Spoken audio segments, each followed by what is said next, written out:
ಇತ್ತೀಚಿನ ದಿನಗಳಲ್ಲಿ ಮಧುಮೇಹದ ಸಮಸ್ಯೆ ಜನರಿಗೆ ಸಾಕಷ್ಟು ಹೆಚ್ಚಾಗಿದೆ.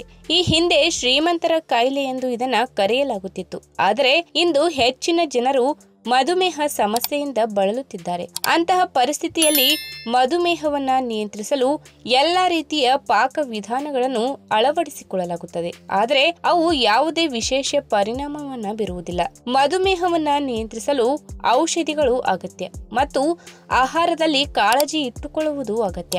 ರಕ್ತದಲ್ಲಿನ ಸಕ್ಕರೆಯನ್ನ ನಿಯಂತ್ರಿಸಲು ಅಂತಹ ಕೆಲವು ತರಕಾರಿಗಳನ್ನ ಸೇವಿಸಬೇಕು. ಇದಕ್ಕಾಗಿ ಬೆಂಡೆಕಾಯಿಯನ್ನ ಸೇವಿಸುವುದನ್ನ ಮಿಸ್ ಮಾಡಿಕೊಳ್ಳಬೇಡಿ. ಇದರಿಂದ ಅನೇಕ ಪ್ರಯೋಜನಗಳು ಇವೆ. ಹಾಗಾದ್ರೆ ಅವುಗಳು ಯಾವುವು ಎಂಬುದನ್ನ ಇವತ್ತಿನ ವಿಡಿಯೋ ಮುಖಾಂತರ ತಿಳಿದುಕೊಳ್ಳೋಣ. ಅದಕ್ಕಿಂತ ಮುಂಚೆ ನೀವಿನ್ನು ನನ್ನ ಚಾನೆಲ್ಗೆ ಸಬ್ಸ್ಕ್ರೈಬ್ ಆಗಿಲ್ಲ ಅಂದ್ರೆ ಪ್ಲೀಸ್ ಸಬ್ಸ್ಕ್ರೈಬ್ ಮಾಡ್ಕೊಡಿ. ಹಾಗೆ ಪಕ್ಕದಲ್ಲೇ ಇರುವಂತಹ ಬೆಲ್ ಐಕಾನ್ ಕ್ಲಿಕ್ ಮಾಡಿ. ವಾಸ್ತವವಾಗಿ ಬೆಂಡೆಕಾಯಿಯಲ್ಲಿ ಇರುವ ಅನೇಕ ಅಂಶಗಳು ಮಧುಮೇಹದಿಂದ ಪರಿಹಾರ ನೀಡುತ್ತವೆ. ಅಂದ ಹಾಗೆ ಬೆಂಡೆಕಾಯಿಯನ್ನು ಕೆಲವು ಜನರು ಇಷ್ಟಪಡುತ್ತಾರೆ, ಆದರೆ ಇದೇ ತರಕಾರಿಯನ್ನ ಇಷ್ಟಪಡದ ಜನರು ಕೂಡ ಇದ್ದಾರೆ.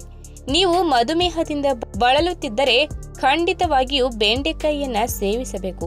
ಬೆಂಡೆಕಾಯಿಯನ್ನು ಬೇಯಿಸಿ ತಿನ್ನಲಾಗುತ್ತದೆ, ಆದರೆ ಮಧುಮೇಹವನ್ನ ಹತೋಟಿಗೆ ತರಲು ನೀವು ಬೆಂಡೆಕಾಯಿಯನ್ನ ಸೇವಿಸುತ್ತಿದ್ದರೆ ಅದನ್ನ ಹಸಿಯಾಗಿ ತಿನ್ನಿ. ಬೆಂಡೆಕಾಯಿಯಲ್ಲಿರುವ ಫೈಬರ್ ಮಧುಮೇಹಿಗಳಿಗೆ ತುಂಬಾ ಪ್ರಯೋಜನಕಾರಿ ಎನ್ನಲಾಗಿದೆ. ಆದ್ದರಿಂದ ಇದನ್ನು ನೀವು ಹಸಿಯಾಗಿ ಸೇವನೆ ಮಾಡಬೇಕು. ಅಷ್ಟೇ ಅಲ್ಲದೆ ನಿಮ್ಮ ಸಕ್ಕರೆ ಮಟ್ಟವನ್ನ ನಿಯಂತ್ರಣದಲ್ಲಿ ಇಡಲು ನೀವು ಬಯಸಿದರೆ ಖಂಡಿತವಾಗಿಯೂ ಬೆಂಡೆಕಾಯಿ ನೀರನ್ನ ಸೇವಿಸಿ. ಇದು ದೇಹದಿಂದ ಹೆಚ್ಚಿನ ಮಟ್ಟದಲ್ಲಿ ಸಕ್ಕರೆಯ ಪ್ರಮಾಣವನ್ನ ನಿಯಂತ್ರಿಸುತ್ತದೆ. ಇನ್ನು ಈ ಬೆಂಡೆಕಾಯಿ ನೀರನ್ನ ತಯಾರಿಸುವುದು ಹೇಗೆ ಅಂದ್ರೆ 2 ಬೆಂಡೆಕಾಯಿ ತೆಗೆದುಕೊಂಡು ಚೆನ್ನಾಗಿ ತೊಳೆಯಿರಿ. ಈ ಬೆಂಡೆಕಾಯಿ ಮುಂಭಾಗದ ಮತ್ತು ಹಿಂಭಾಗವನ್ನ ಕತ್ತರಿಸಿ. ಈ ಕತ್ತರಿಸಿದ ಬೆಂಡೆಕಾಯಿ ನೀರು ತುಂಬಿದ ಲೋಟದಲ್ಲಿ ಹಾಕಿ ಮುಚ್ಚಿಡಿ. ಬೆಳಿಗ್ಗೆ ಖಾಲಿ ಹೊಟ್ಟೆಯಲ್ಲಿ ಆ ಬೆಂಡೆಕಾಯಿಯನ್ನ ಲೋಟದಿಂದ ತೆಗೆದು ಆ ನೀರನ್ನ ಕುಡಿಯಿರಿ. ಟೈಪ್ 2 ಮಧುಮೇಹಕ್ಕೆ ಬೆಂಡೆಕಾಯಿ ಹೇಗೆ ಹೆಚ್ಚು ಪ್ರಯೋಜನಕಾರಿಯಾಗಿದೆ ಅಂದರೆ ಈ ವಿಧಾನವನ್ನ ನಿಯಮಿತವಾಗಿ ಅನುಸರಿಸುವುದರಿಂದ ಉತ್ತಮ ಆರೋಗ್ಯ ಕಾಪಾಡಲು ಸಹಕಾರಿಯಾಗುತ್ತದೆ. ದೇಹದಲ್ಲಿನ ಸಕ್ಕರೆಯ ಮಟ್ಟವನ್ನು ಸಹ ನಿಯಂತ್ರಿಸಲು ಈ ಬೆಂಡೆಕಾಯಿ ನೀರು ಪರಿಣಾಮಕಾರಿಯಾಗಿ ಸಹಾಯ ಮಾಡುತ್ತದೆ. ಇನ್ನು ಬೆಂಡೆಕಾಯಿಯ ಸೇವನೆ ಮಧುಮೇಹಕ್ಕೆ ಮಾತ್ರವಲ್ಲದೆ ಮೂತ್ರಪಿಂಡದ ಸಮಸ್ಯೆಗೆ ಸಹ ಪ್ರಯೋಜನಕಾರಿ. ಮಧುಮೇಹದಿಂದ ಬಳಲುತ್ತಿರುವ ಜನರು ಆಗಾಗ ಅಂತಹ ತರಕಾರಿಗಳನ್ನ ಸೇವಿಸಲು ಸಲಹೆ ನೀಡಲಾಗುತ್ತದೆ. ಇದು ಕಡಿಮೆ ಪ್ರಮಾಣದ ಗ್ಲೈಸೆಮಿಕ್ ಸೂಚ್ಯಂಕವನ್ನು ಹೊಂದಿರುತ್ತದೆ. ಕೇವಲ 20% ಗ್ಲೈಸೆಮಿಕ್ ಸೂಚ್ಯಂಕವು ಬೆಂಡೆಕಾಯಿಯಲ್ಲಿ ಕಂಡುಬರುತ್ತದೆ. ಆದ್ದರಿಂದ ಇದು ದೇಹಕ್ಕೆ ಪ್ರಯೋಜನಕಾರಿಯಾಗಿದೆ.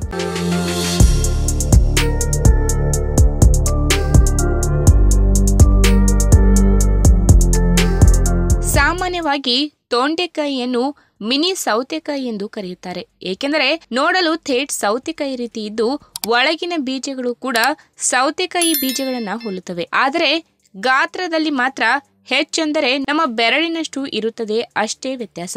ತೊಂಡೆಕಾಯಿಯನ್ನು ಕತ್ತರಿಸುವಾಗ ಬರುವ ಅಂಟಾದ ದ್ರವ ಒಂದೇ ಕಾರಣದಿಂದಾಗಿ ಜನರು ಇದನ್ನು ಹೆಚ್ಚಾಗಿ ಸೇವಿಸಲು ಇಷ್ಟಪಡುವುದಿಲ್ಲ. ಆದರೆ ಈ ತರಕಾರಿಯ ಪ್ರಯೋಜನಗಳನ್ನ ತಿಳಿದರೆ ಖಂಡಿತವಾಗಿಯೂ ಮಿಸ್ ಮಾಡದೆ ಸೇವಿಸುವಿರಿ. ಹಾಗಾದ್ರೆ ತೊಂಡೆಕಾಯಿಯ ಆರೋಗ್ಯದ ಪ್ರಯೋಜನಗಳ ಬಗ್ಗೆ ಇವತ್ತಿನ ವಿಡಿಯೋ ಮುಖಾಂತರ ತಿಳಿದುಕೊಳ್ಳೋಣ. ಅದಕ್ಕಿಂತ ಮುಂಚೆ ನೀವಿನ್ನು ನನ್ನ ಚಾನಲ್ಗೆ ಸಬ್ಸ್ಕ್ರೈಬ್ ಆಗಿಲ್ಲ ಅಂದ್ರೆ ಪ್ಲೀಸ್ ಸಬ್ಸ್ಕ್ರೈಬ್ ಮಾಡ್ಕೊಳ್ಳಿ. ಹಾಗೆ ಪಕ್ಕದಲ್ಲೇ ಇರುವಂತಹ ಬೆಲ್ ಐಕಾನ್ ಕ್ಲಿಕ್ ಮಾಡಿ. ಸಾಧಾರಣವಾಗಿ ಬಳ್ಳಿಯ ರೀತಿ ಹಬ್ಬುವ ಈ ತೊಂಡೆಕಾಯಿ ಗಿಡ ಹಳ್ಳಿ ಕಡೆ ಹೆಚ್ಚಾಗಿ ಕಾಣಲು ಸಿಗುತ್ತದೆ. ಹಾಗಾಗಿ ಇಲ್ಲಿನ ಜನರು ಬಹಳ ಹಿಂದಿನ ಕಾಲದಿಂದಲೂ ಕೂಡ ತಮ್ಮ ಔಷಧೀಯ ಪದ್ಧತಿಗಳಲ್ಲಿ ತೊಂಡೆಕಾಯಿಯ ಬಳ್ಳಿ, ಎಲೆ, ಬೇರು ಮತ್ತು ಕಾಯಿಗಳನ್ನು ಗಿಡಮೂಲಿಕೆಯ ರೀತಿ ಸಾಕಷ್ಟು ಆರೋಗ್ಯ ಸಮಸ್ಯೆಗಳಿಗೆ ಪರಿಹಾರವಾಗಿ ಬಳಸುತ್ತಾ ಬಂದಿದ್ದಾರೆ. ಇನ್ನು ಮಲಬದ್ಧತೆ ಸಮಸ್ಯೆಯಿಂದ ಬಳಲುತ್ತಿರುವವರಿಗೆ ತೊಂಡೆಕಾಯಿ ಬಹಳ ಅಚ್ಚುಕಟ್ಟಾಗಿ ಪರಿಹಾರ ಒದಗಿಸುತ್ತದೆ. ಯಾಕಂದ್ರೆ ಈ ತರಕಾರಿಗಳಲ್ಲಿ ಸಾಕಷ್ಟು ಪ್ರಮಾಣದ ನಾರಿನಾಂಶ ಸಿಗುವುದರಿಂದ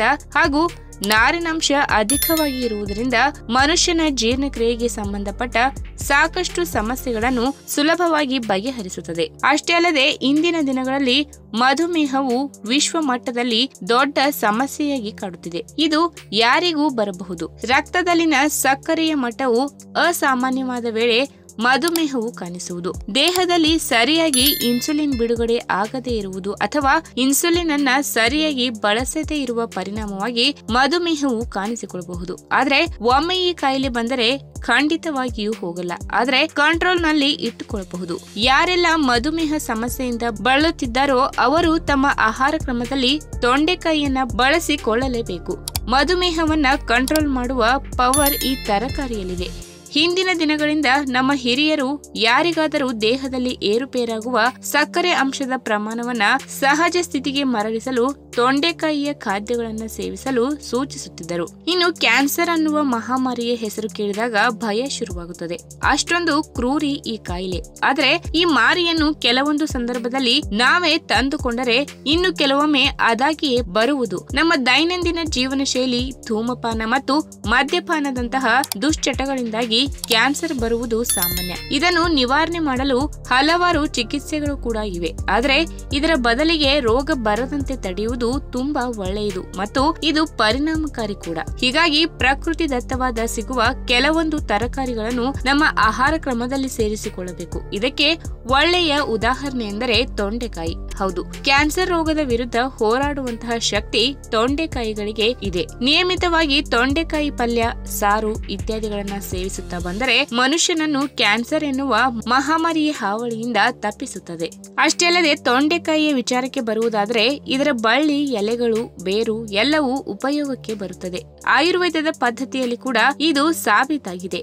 ಹಿಂದಿನ ಕಾಲದಲ್ಲಿ ಕಜ್ಜಿ, ತುರಿಕೆ, ಕುಷ್ಠರೋಗದಂತಹ ಹಲವಾರು ಸಮಸ್ಯೆಗಳಿಗೆ ಇವುಗಳನ್ನು ಔಷಧಿಯಾಗಿ ಉಪಯೋಗಿಸಲಾಗುತ್ತದೆ. ಇನ್ನು ತೊಂಡೆಕಾಯಿಯಲ್ಲಿ ಅಪಾರ ಪ್ರಮಾಣದಲ್ಲಿ ಕ್ಯಾಲ್ಸಿಯಂ ಅಂಶ ಇರುವುದರಿಂದ ಕಿಡ್ನಿಯಲ್ಲಿ ಕಲ್ಲು ಜಿಮೆ ಆಗದಂತೆ ತಡೆಯುವುದು. ಹೀಗಾಗಿ ನಿಯಮಿತವಾಗಿ ಇದನ್ನ ಸೇವಿಸುವುದು ಅಗತ್ಯ. ಇನ್ನು ಕಬ್ಬಿನಾಂಶದ ಕೊರತೆ ಇದ್ದರೆ ರಕ್ತಹೀನತೆ ಸಮಸ್ಯೆಯ ಜೊತೆಗೆ ನಿಶಕ್ತಿಯೇ ಕೂಡ ಕಾಡುವುದು. ಹಾಗಾಗಿ ಈ ಸಮಯದಲ್ಲಿ ಕಬ್ಬಿನಾಂಶವು ಅಧಿಕವಾಗಿರುವ ತರಕಾರಿಗಳನ್ನ ಸೇವಿಸಬೇಕೆಂದು ವೈದ್ಯರು ಕೂಡ ಹೇಳ್ತಾರೆ. ಇನ್ನು ಈ ತೊಂಡೆಕಾಯಿಯಲ್ಲಿ ಕಬ್ಬಿನಾಂಶವು ಉತ್ತಮ ಪ್ರಮಾಣದಲ್ಲಿದ್ದು ಇದು ನಿಶಕ್ತಿ ಹಾಗೂ ರಕ್ತಹೀನತೆಯ ಸಮಸ್ಯೆಯನ್ನ ನಿವಾರಿಸುತ್ತದೆ. ಈ ವಿಡಿಯೋ ನಿಮಗೆ ಇಷ್ಟವಾದಲ್ಲಿ ತಪ್ಪದೆ ಲೈಕ್ ಮಾಡಿ, ಶೇರ್ ಮಾಡಿ, ಹಾಗೆ ನಿಮ್ಮ ಅನಿಸಿಕೆನ ಕಮೆಂಟ್ ಮೂಲಕ ತಿಳಿಸಿ.